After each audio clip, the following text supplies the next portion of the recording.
पितृपक्ष पितरों को समर्पित होता है। ये पर्व हर वर्ष अश्विन मास के कृष्ण पक्ष की प्रतिपदा तिथि से लेकर अमावस्या तिथि तक मनाया जाता है। पितृपक्ष का समापन सर्व पितृ अमावस्या को होता है।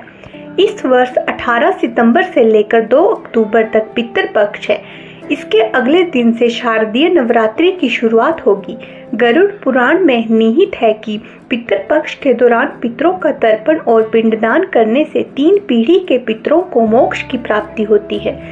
पितृपक्ष के दौरान मांगलिक समेत कई कार्यों को करने की मनाही होती है। अनदेखी करने से पितर नाराज हो जाते हैं। इससे व्यक्ति के जीवन पर बुरा प्रभाव पड़ता है और व्यक्ति को ढेर सारी मुश्किलों का सामना करना पड़ता है। पितृपक्ष के दौरान विशेष उपाय करने का विधान है। इन उपाय को करने से पितर प्रसन्न होते हैं। इसके साथ ही पितृ दोष से मुक्ति भी मिलती है। अगर आप भी पितृ दोष से मुक्ति पाना चाहते हैं तो श्राद्ध पक्ष के दौरान काले तिल और बेलपत्र से जुड़े ये उपाय अवश्य करें। पितृपक्ष के उपाय। नंबर 1, अगर आप पितृ दोष से निजात पाना चाहते हैं तो पितृपक्ष के दौरान रोजाना स्नान ध्यान करने के बाद गंगा जलीय दूध में काले तिल और बेलपत्र मिलाकर भगवान शिव का अभिषेक करें। इस उपाय को करने से पितृ दोष से मुक्ति मिलेगी। अगर आप पितृ दोष से परेशान हैं तो पितृपक्ष के दौरान काले तिल का दान करें और काले तिल का दान मंदिर में भी कर सकते हैं। इस उपाय को करने से पितरों का आशीर्वाद प्राप्त होता है। नंबर 2, पितृपक्ष के दौरान स्नान ध्यान के बाद बेलपत्र पर राम लिखकर भगवान शिव को अर्पित करें। इस उपाय को करने से कुंडली में व्यापक अशुभ ग्रहों का प्रभाव खत्म हो जाता है। पितृपक्ष के दौरान पितरों का तर्पण एवं पिंडदान किया जाता है। अतः श्राद्ध पक्ष के दौरान घर में बड़े बुजुर्गों की सेवा और सम्मान करें। उनका दिल ना दुखाएं और ना ही मान सम्मान को ठेस पहुंचाएं। अश्विन माह के कृष्ण पक्ष की प्रतिपदा तिथि से लेकर अमावस्या तिथि तक रोजाना स्नान ध्यान के बाद जल में काले तिल और जौ मिलाकर पितरों को अर्घ दें। इस उपाय को करने से भी पितृ दोष से मुक्ति मिलेगी। नंबर 3, अश्विन मास के कृष्ण पक्ष में उनकी मृत्यु तिथि को मृत्यु किसी भी माह के पक्ष में हुई हो, जल तिल चावल जौ और कुछ पिंड बनाकर या केवल संकल्प विधि से उनका श्राद्ध करना, गोग्रास निकालना और उनके नियमित ब्राह्मणों को भोजन करा देने से पितर प्रसन्न होते हैं और उनकी प्रसन्नता से ही पितर ऋण से मुक्त कर देती है। पितरों के प्रति श्रद्धा व्यक्त करने का अनुष्ठान है श्राद्ध। नंबर 4, श्राद्ध 5 प्रकार के होते हैं जिनमें पितृपक्ष के श्राद्ध पार्वण श्राद्ध कहलाते हैं। इन पर अपराह व्यापिनी तिथि की प्रधानता है। जिनकी मृत्यु तिथि का ज्ञात न हो उनका श्राद्ध अमावस्या को करना चाहिए। श्राद्ध हमेशा मृत्यु होने वाले दिन ही करना चाहिए। अग्नि में जलकर, विष खाकर, दुर्घटना में या पानी में डूबकर, शास्त्र आदि में जिनकी मृत्यु हुई हो उनका श्राद्ध चतुर्दशी को करना चाहिए। अश्विन कृष्ण पक्ष में सनातन संस्कृति को मानने वाले सभी लोगों को प्रतिदिन अपने पूर्वजों का श्राद्ध श्रद्धा पूर्वक स्मरण करना चाहिए। इससे पितर प्रसन्न हो जाते हैं और हमें आशीर्वाद देते हैं।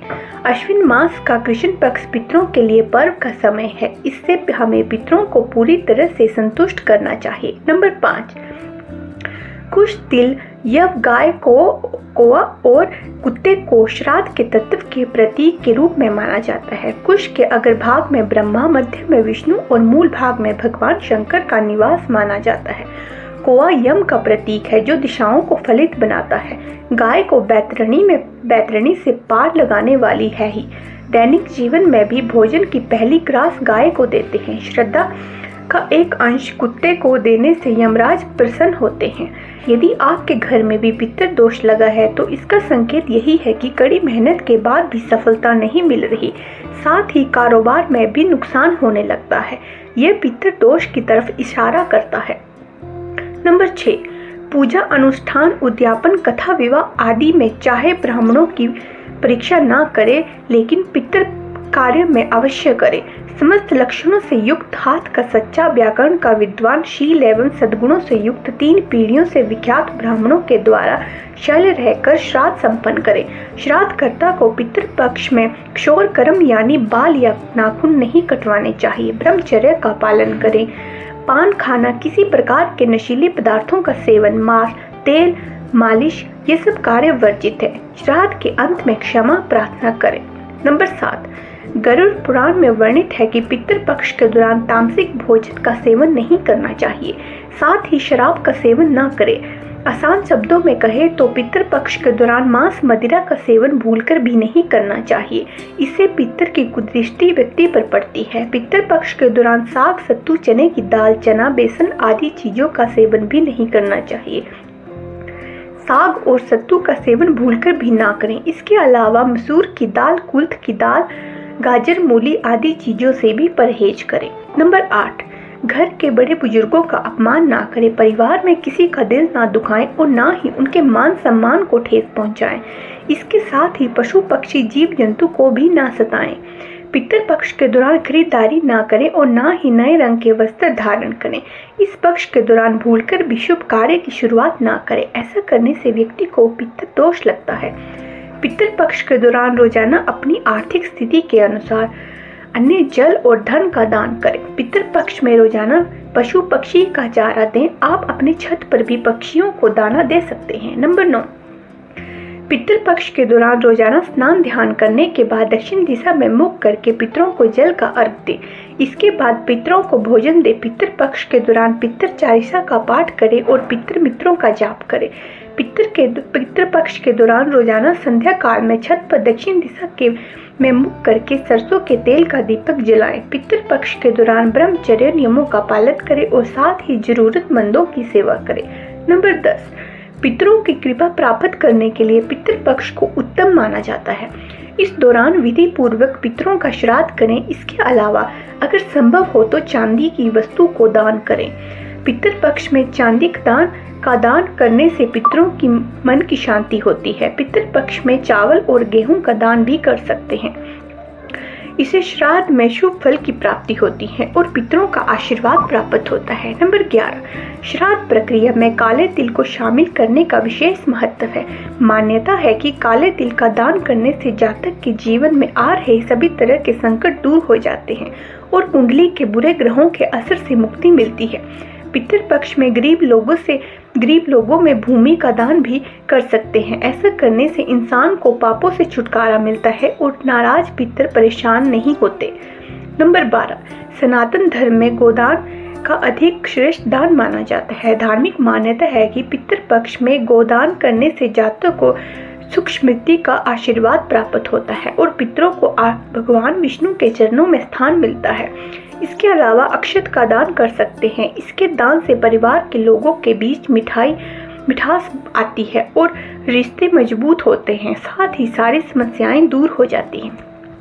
नंबर 13, पितरों को प्रसन्न करने से पितृपक्ष में पिंडदान, तर्पण और श्राद्ध करने की परंपरा है। पितृपक्ष में पशु पक्षियों की सेवा भी जरूरी मानी जाती है। मान्यता है कि इन पशु पक्षियों के रूप में ही पितृभोज का अंश ग्रहण करने के लिए पृथ्वी पर आते हैं। हिंदू धर्म में गाय को गौ माता का दर्जा दिया गया है। पितृपक्ष के दौरान गाय की सेवा का विशेष महत्व है। मान्यता है कि इन दिनों गाय का दान करने से जन्म जन्मांतर के पाप मिट जाते हैं। नंबर 14, अगर आप गाय का दान नहीं कर सकते हैं तो गौशाला या अन्य जगहों पर जाकर गाय की सेवा करके भी पुण्य कमा सकते हैं। पितृपक्ष के किसी भी गाय को 4 या रोटी जरूर खिलाएं।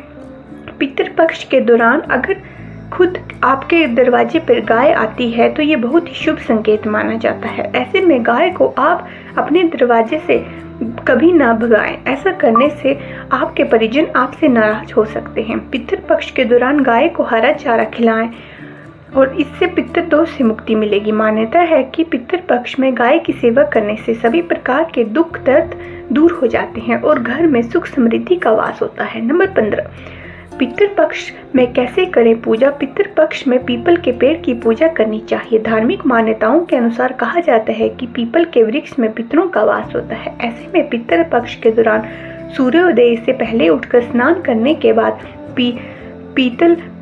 पीपल के पेड़ पर जल अर्पित करना चाहिए और 7 बार उसकी परिक्रमा करनी चाहिए। साथ ही वृक्ष के नीचे काले तिल डालकर सरसों के तेल का दीपक जलाना चाहिए।